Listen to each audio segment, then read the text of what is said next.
तो चलिए आज अपन टैबलेट के आगे का पार्ट कवर करते हैं और कौन कौन सी टैबलेट्स हैं, उनमें से क्या क्या क्वेश्चंस बैठ सकते हैं किसमें, अपने डीआई में और फार्मासिस्ट में, और बेसिक इंफॉर्मेशन भी आपको मिलती जाएगी।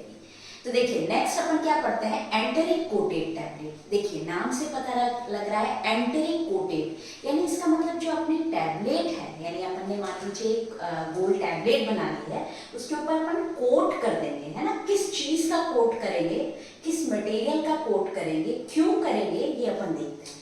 तो देखिए एंटरिक कोटेड है ना, नाम से समझ में आ रहा होगा आपको कि ये इंटेस्टाइन में जाके क्या करेगी, टूटेगी। जैसे सपोज करो मैंने एक टैबलेट ली है ना, उसके ऊपर किसी मटेरियल का कोट कर दिया, राइट। उस मटेरियल को जब मैंने उस टैबलेट को जब मैंने इंजेस्ट किया, यानी जब उसको खाया, तो वो जाके क्या, ना तो स्टमक में डिसइंटीग्रेट होगी, सीधे जाके किस में डिसइंटीग्रेट होगी, इंटेस्टाइन में हमारे जाके डिसइंटीग्रेट होगी। तो इसीलिए इसको बोला जाता है एंटरिक कोटेड टैबलेट, ठीक है।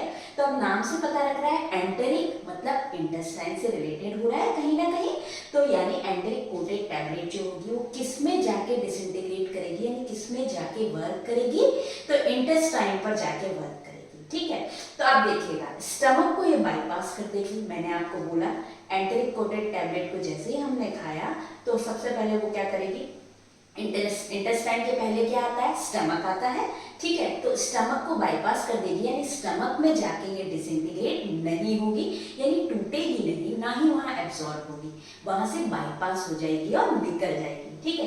तो देखिए एक क्वेश्चन तो यहाँ पे यही बैठ जाता है कि एंटरिक कोटेड टैबलेट जो है सबसे पहले तो इंटेस्टाइन पे वर्क करती है, डिसइंटीग्रेट होती है, इंटेस्टाइन पे वर्क करती है, यानी इंटेस्टाइन में जाके टूटती है। दूसरा क्वेश्चन यहाँ पे बैठ सकता है, स्टमक को बाईपास कर जाती है। अब जब इंटेस्टाइन में जाके टूटेगी तो स्टमक से होती हुई जाएगी, क्योंकि पहले स्टमक आता है फिर इंटेस्टाइन आता है, ठीक है। तो यानी कि स्टमक को बाईपास कर देगी। नेक्स्ट ये नीचे क्या लिखा हुआ है, थर्ड क्वेश्चन लिखा हुआ है डिसइंटीग्रेटेड इंटेस्टाइन, ये मैंने आपको बता ही दिया। तो देखिए लाइन से 3 क्वेश्चन यहाँ पे चल रहा है। एंटरिक कोटेड टैबलेट, एंटरिक नाम से समझ में आ रहा है किसमें डिसइंटीग्रेट होगा, इंटेस्टाइन में। स्टमक को बाईपास कर जाएगा, क्योंकि ये किसमें डिसइंटीग्रेट हो रहा है, इंटेस्टाइन में, तो सबसे पहले स्टमक से होता हुआ है तो इंटेस्टाइन में जाएगा, तो स्टमक को क्या करेगा, बाईपास कर जाएगा, ठीक है। तो ये क्वेश्चन बैठ सकता है ना कि एंटरिक कोटेड टैबलेट क्या स्टमक में डिसइंटीग्रेट होगा, तो नहीं होगा, कहाँ होगा, इंटेस्टाइन में होगा, ये हमेशा आप याद रखिएगा। नेक्स्ट क्वेश्चन अपना चौथा क्वेश्चन जो होता है, थर्ड क्वेश्चन तो है डायरेक्ट, 3 तो डायरेक्ट बैठ गए, राइट। फोर्थ क्वेश्चन है कि इसमें जो कोट किया जाता है वो कौन से मटेरियल का कोट किया जाता है। तो देखिए सबसे पहले एक पॉइंट यहाँ पे और लिखा हुआ है, अनस्टेबल इन एसिड्स। तो देखिए जो अपनी टैबलेट है उसकी कोटिंग, यानी उसके ऊपर कोट किया क्यों जाता है, क्योंकि जो टैबलेट का एक्टिव इंग्रेडिएंट है ना, वो स्टमक में कैसा एनवायरनमेंट होता है, एसिडिक एनवायरनमेंट होता है। तो उस एसिडिक एनवायरनमेंट में ये क्या होता है, अनस्टेबल होता है, यानी हमारा जो इंग्रेडिएंट है वो खराब हो जाएगा। अब जब इंग्रेडिएंट खराब हो जाएगा तो क्या वो एब्जॉर्ब होएगा, तो वो तो डिग्रेड हो जाएगा, मेटाबॉलिज्म हो जाएगा, ठीक है। तो उस एसिडिक एनवायरनमेंट से बचाने के लिए, है ना, जब इस एसिडिक एनवायरनमेंट, यानी जैसे ही एसिड के कांटेक्ट में है, यानी पहले स्टमक में गया, स्टमक में क्या है, हमारा एसिड है, तो इसके ऊपर एक ऐसा कोट कर दिया जाएगा कि ये वहां पे उस एसिड के कारण डिसइंटीग्रेट नहीं होगा। तो क्वेश्चन यहाँ पे क्या बैठता है, यहाँ पे क्वेश्चन बैठता है कि किस मटेरियल की कोटिंग की जाती है ताकि वो स्टमक के एसिडिक एनवायरनमेंट में टूटे नहीं और जाके किसमें टूटे, सीधा इंटेस्टाइन में टूटे, राइट। तो देखिए सेलुलोज एसिटेट थैलेट, तो आप याद रखिएगा जहां भी आपको थैलेट वर्ड दिख जाए ना, वो क्या है, एंटरिक कोटेड टैबलेट है ना। वो किस उस मटेरियल का कोट किस पे किया जाता है, एंटरिक कोटेड टैबलेट पे किया जाता है। सेलुलोज एसिड थैलेट आ जाएगा, थैलिक एसिड आ जाएगा, तो आप थैलेट को पकड़िए, ठीक है। तो सेलुलोज एसिटेट थैलेट, तो यहाँ पे कितने सारे क्वेश्चन बैठे, एंटरिक कोटेड टैबलेट कहाँ डिसइंटीग्रेट होगा, इंटेस्टाइन में डिसइंटीग्रेट होगा, किससे बाईपास होगा, स्टमक से बाईपास होगा। क्यों बाईपास होगा, क्योंकि वहां के एसिड, क्यों बाईपास करना है, मुझे ऐसा मटेरियल क्यों डालना है कि स्टमक से बाईपास हो जाए, क्योंकि वहां जो एसिडिक एनवायरनमेंट होता है स्टमक का, वो उसमें हमारी जो टैबलेट है वो स्टेबल नहीं रह पाती, डिग्रेड हो जाती है, इसलिए मुझे किसी भी करके वहां से निकालना है। कौन से मटेरियल का कोटिंग किया जाता है, तो सेलुलोज एसिटेट थैलेट का।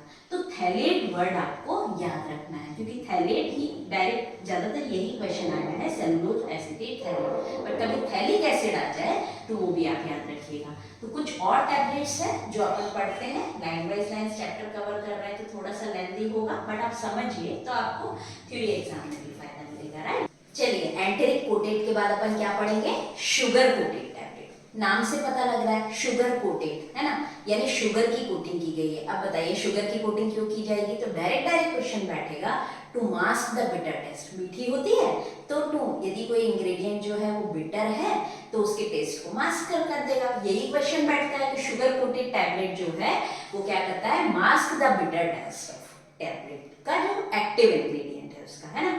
इसका बेस्ट एग्जांपल है जो कभी कभी आ भी जाता है, जैसे मल्टीविटामिन की कुछ टैबलेट्स होती हैं, है ना, उस पे किसकी कोटिंग कर दी जाती है, शुगर की कोटिंग कर दी जाती है, ताकि उसका जो कड़वापन है वो चला जाए, राइट। सेकंड है फिल्म कोटिंग, ठीक है। अभी फिल्म कोटिंग क्या है, एक तो अपन ने मान लो 3 टैबलेट ली, है ना, एक को तो शुगर से कोट कर दिया, ठीक है, ऊपर से शुगर की कोटिंग चढ़ा दी, सिरप चढ़ा दिया। सेकंड फिल्म, है ना, फिल्म की कोटिंग कर दी। फिल्म यानी कौन सी होती है, फिल्म की कोटिंग की क्यों जाती है और क्या होता है फिल्म कोटिंग, ठीक है। तो देखिएगा, हाइड्रोक्सी प्रोपाइल सेलुलोज की कोटिंग की जाती है। अब क्वेश्चन क्या बैठता है, वैसे तो ये क्वेश्चन आता है फिल्म यानी फिल्म चढ़ा दी जाती है, किस इंग्रेडिएंट की चढ़ाई जाती है, तो हाइड्रोक्सी प्रोपाइल सेलुलोज की, ठीक है। पहले तो सेलुलोज याद रख लीजिए, क्या, सेलुलोज की कोटिंग कर दी जाती है। कभी प्रोपाइल सेलुलोज आ जाएगा, कभी मिथाइल सेलुलोज आ जाएगा, कभी इथाइल मिथाइल सेलुलोज आ जाएगा, ठीक है। तो पहले तो आप सेलुलोज पकड़िए, ठीक है। फिर फिल्म कोटिंग की, यानी फिल्म कोटिंग का मतलब टैबलेट पे कोटिंग कर दी जिसकी, सेलुलोज, ठीक है। तो अब यहाँ पे क्वेश्चन आया हुआ है क्या, हाइड्रोक्सी प्रोपाइल सेलुलोज, कभी आ जाए मिथाइल सेलुलोज, कभी आ जाए इथाइल सेलुलोज, तो सब करेक्ट है, राइट। और की क्यों जाती है फिल्म की कोटिंग, शुगर की तो क्यों की, क्योंकि टैबलेट थोड़ी कड़वी थी तो उसको मीठी बनाने के लिए। तो ये फिल्म यानी सेलुलोज की कोटिंग क्यों कर दी जाती है, ताकि कोई ये क्या करता है, ये वाटर सॉल्युबल है। और ये भी एक चीज याद रखिएगा, ये जो सेलुलोज होते हैं ना, ये सब क्या है, वाटर सॉल्युबल है, ये भी याद रखने की जरूरत है, राइट। वाटर सॉल्युबल है मतलब खाएंगे, पानी लेंगे, डिसइंटीग्रेट हो जाएंगे, राइट। तो अब देखिए, प्रोटेक्ट फ्रॉम एटमॉस्फेयर, यानी जब टैबलेट बाहर रहती है तो उसको, यानी एटमॉस्फेयर में कोई मॉइस्चर तो नहीं है तो फिल्म के थ्रू अंदर नहीं जा पाता है, राइट। तो मैकेनिकल स्ट्रेंथ बढ़ा दी एक तरीके से, इसकी मैकेनिकल स्ट्रेंथ समझते हैं आप, यानी कि उसकी स्ट्रेंथ बढ़ा दी, क्या मैकेनिकली उसका स्ट्रेंथ बढ़ा दिया, मैकेनिक्स उसकी अच्छी कर दी थोड़ी सी, कि ये अंदर किसको नहीं आने देगा, मॉइस्चर को अंदर आने नहीं देगा। तो देखिएगा फिल्म कोटिंग में कौन कौन से क्वेश्चन बैठ सकते हैं। First question, protect from atmosphere, atmosphere से प्रोटेक्ट कर देता है किसको, इंग्रेडिएंट को, हमारी टैबलेट को, ठीक है, क्योंकि टैबलेट के ऊपर मैंने किसकी कोट कर दी, फिल्म की कोट कर दी, राइट। मैकेनिकल स्ट्रेंथ को बढ़ा देता है, ये भी क्वेश्चन आया हुआ है, ठीक है। मैकेनिकल स्ट्रेंथ यानी मॉइस्चर को आने नहीं देगा, मैकेनिकली ये स्ट्रॉन्ग हो गया, बोलते हैं ना इसकी मैकेनिक्स क्या है, कि मॉइस्चर को अंदर आने नहीं देगा, मैकेनिकली स्ट्रॉन्ग हो गया है, ठीक। तीसरा, किसकी कोटिंग की जाती है, तो सेलुलोज तो पकड़ लीजिए, सेलुलोज की कोटिंग की जाती है। अब आ सकता है hydroxy propyl cellulose, ethyl methyl cellulose, methyl cellulose, ठीक है। और ये भी याद रखिएगा कि सेलुलोज जो है वो वाटर में क्या होता है, सॉल्युबल होता है, राइट। थर्ड क्वेश्चन कौन सा बैठता है, च्यूएबल टैबलेट्स, च्यूएबल यानी जो च्यूइंग करते हैं, चूस सकते हैं अपन, सीधी सी बात है। अब बताइए, कोई भी टैबलेट च्यूई कर रहे हैं हम, च्यूएबल है, तो क्या उसको डिसइंटीग्रेटिंग एजेंट की जरूरत पड़ेगी। अब यहाँ ये समझने की जरूरत है कि डिसइंटीग्रेशन होता क्या है, ठीक है। कुछ भी नहीं है, टैबलेट को जब हमने लिया उसका छोटे छोटे पार्ट्स में टूटती है। सबसे पहले यदि हम उसको मान लो पानी से हमने स्वेलो किया उसको, तो सबसे पहले वो क्या होगी, छोटे छोटे पार्ट्स में टूट जाएगी, यही होगा, उसको बोला जाता है डिसइंटीग्रेटिंग। तो हम अंदर तो स्वेलो ही नहीं कर रहे हैं, च्यूई कर रहे हैं, च्यूएबल कर रहे हैं, ठीक है ना। अब च्यूएबल कर रहे हैं, चूस रहे हैं, तो उस चीज को क्या है, डिसइंटीग्रेटिंग एजेंट की जरूरत पड़ेगी क्या, हमको उसको तोड़ने की जरूरत पड़ेगी क्या, बिल्कुल भी नहीं पड़ेगी उसको तोड़ने की, क्योंकि उसको तो हम च्यूई कर रहे हैं, ठीक है। तो कौन कौन सी ऐसी टैबलेट्स हैं, ये भी क्वेश्चन, एक तो क्वेश्चन ये बैठता है कि डिसइंटीग्रेटिंग एजेंट की जरूरत नहीं पड़ेगी इसमें, कि उसको तोड़ने की जरूरत नहीं है। आप कॉमन अंडरस्टैंडिंग लगाइए, जो हम च्यूएबल है उसको तोड़ने की जरूरत पड़ेगी क्या, नहीं पड़ेगी, तो ये क्वेश्चन भी हम इजीली कर लेंगे। बहुत कॉमन एग्जांपल है डायाजीन, डायाजीन आपने सुनी होगी, मार्केट में मिलती भी है ना, डाइजेस्टिव सिस्टम को ठीक करने के लिए, तो डायाजीन, होती है एस्प्रिन। एस्प्रिन बहुत कॉमन टैबलेट है, आपने नाम सुना होगा। इसकी भी च्यूएबल टैबलेट आती है, ठीक है। चलो इसके भी कुछ छोटे छोटे क्वेश्चंस मैं आपको बताती हूँ, शायद कभी कॉलेज में आपके बैठ जाए। एस्प्रिन क्या होती है, हमारे जनरली किस में काम आती है, हार्ट अटैक में। कैसे काम आती है देखिए, एस्प्रिन क्या होती है हमारी टैबलेट, जो ब्लड होता है उसमें क्या प्रेजेंट होती है, प्लेटलेट। प्लेटलेट कुछ भी नहीं है, छोटी छोटी सेल्स है, ठीक है ना। सेल्स जब आपस में क्या होती है, जो ब्लड की जो सेल्स होती हैं वो जब आपस में बाइंड हो जाती है तो एक बोलस बना लेती है, यानी क्लॉट बना लेती है, और वो हमारी हार्ट के वेसल्स में अटक जाता है, ठीक है। इस कारण क्या होता है, हार्ट की डिजीज हो जाती है, उनको हार्ट अटैक हो जाएगा, क्योंकि ना तो हार्ट तक ब्लड पहुंच पा रहा है, या फिर ब्लड हमारे बॉडी तक हार्ट ब्लड नहीं पहुंचा पा रहा है, हार्ट, या तो ब्लड हार्ट तक नहीं पहुंच पा रहा है, या फिर हार्ट ब्लड को हमारी बॉडी तक नहीं पहुंच पा रहा है, क्लोट बन गया ना, ठीक है। तो क्या होता है, एस्प्रिन का काम क्या होता है, वो जो प्लेटलेट्स होते हैं उनका क्लोट बनता है ना, उसको तोड़ देता है। ये इसका इंपॉर्टेंट मैकेनिज्म ऑफ एक्शन है, कभी कभी आ भी सकता है, और डायरेक्ट यही क्वेश्चन बन सकता है कि एस्प्रिन जो होती है वो एंटी प्लेटलेट इसका मैकेनिज्म एक्शन है। एंटी प्लेटलेट मतलब, प्लेटलेट मैंने आपको बताया जो अपनी ब्लड होती है उसमें छोटी छोटी सेल्स होती हैं, प्लेटलेट है ना, वो आपस में क्लोट बना लेती हैं, ठीक है। अब क्लोट को तोड़ने के लिए तो एंटी लगेगा, तो एंटी प्लेटलेट है, तो एस्प्रिन उस क्लोट को तोड़ देता है। तो इसका मतलब एस्प्रिन किस में यूज होता है, हार्ट अटैक में। हार्ट अटैक में कैसे, अब वो प्लेटलेट के एग्रीगेशन को तोड़ दिया तो इजीली वेसल्स में से अपना ब्लड आने जाने लग जाएगा। हालांकि ये सिर्फ जेनेटिक्स से रिलेटेड क्वेश्चन नहीं है, बट इंपॉर्टेंट है कि एस्प्रिन हार्ट अटैक में यूज होता है, एंटी प्लेटलेट इसका मैकेनिज्म ऑफ एक्शन है, और एंटी थ्रोम्बोटिक, थ्रोम्बस मतलब क्लोट, थ्रोम्बस है ना, एक तरीके से थ्रोम्बस जो होता है क्लोट, तो इसको एंटी थ्रोम्बोटिक है एस्प्रिन। ये भी मैंने आपको एक्स्ट्रा क्वेश्चन यहाँ पे बता दिया।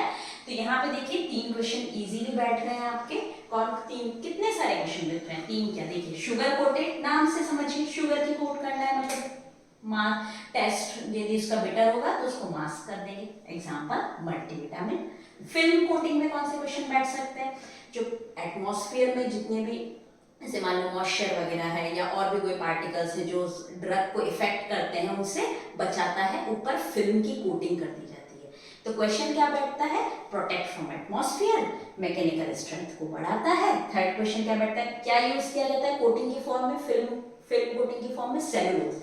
सेलुलोज में हाइड्रोक्सी प्रोपाइल आ सकता है, मिथाइल सेलुलोज आ सकता है, इथाइल सेलुलोज आ सकता है, राइट। और ये जितने भी सेलुलोज होते हैं वो सारे के सारे क्या होते हैं, वाटर में सॉल्युबल, ठीक है।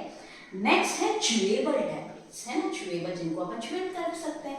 अभी मैं इसको च्यूए करूंगी तो क्या मैं उसको अंदर स्वेलो कर रही हूँ, नहीं कर रही हूँ, तो क्या वो छोटे छोटे पार्ट में टूटेगा, नहीं टूटेगा। तो क्या डिसइंटीग्रेटिंग एजेंट, डिसइंटीग्रेटिंग मतलब छोटे छोटे पार्ट्स में तोड़ने वाले इंग्रेडिएंट, कुछ इंग्रेडिएंट डाले जाते हैं जिसके कारण जो हमारा अंदर का जो टैबलेट होता है, टैबलेट जो हम स्वेलो करते हैं वो छोटे छोटे पार्ट्स में टूट जाती है। तो यहाँ इसमें जरूरत ही नहीं पड़ेगी क्योंकि हम स्वेलो ही नहीं कर रहे हैं। तो ये भी क्वेश्चन बैठता है, no disintegrating agent is required. Example Digene, aspirin, ठीक है, एस्प्रिन भी च्यूएबल फॉर्म में आती है। इसमें मैंने एक एग्जाम आपको कॉमन क्वेश्चन बता दिया, क्या एक तो ये एंटी प्लेटलेट होता है, मैंने आपको एग्जाम्पल में बता दिया कि एंटी प्लेटलेट क्या होता है, एंटी थ्रोम्बोटिक होता है यानी कि क्लॉट नहीं बनने देता है। तो किसमें यूज होगा, हार्ट अटैक में, क्योंकि हार्ट अटैक में जनरली क्या होता है, वेसल्स में क्लॉट बन जाते हैं जिसके कारण ब्लड प्रॉपर्ली फ्लो नहीं हो पाता है। तो आई होप आपको ये सारी टैबलेट्स का टाइप जो होगा वो समझ में आ गया होगा, एंटेरिक, शुगर, फिल्म, च्यूएबल, ठीक है। आगे और टाइप्स पढ़ाऊंगी और उससे रिलेटेड क्या क्या क्वेश्चंस बैठ सकते हैं वो मैं आपको कवर करवाऊंगी, ठीक है। Thank you so much for watching this video, और आगे देखते रहिए, आपके स्टैटिस्टिक्स के काफी क्वेश्चंस कवर होंगे और रिलेटेड यदि कोई क्वेश्चंस होंगे तो वो भी मैं आपको कवर करवाऊंगी, ठीक है।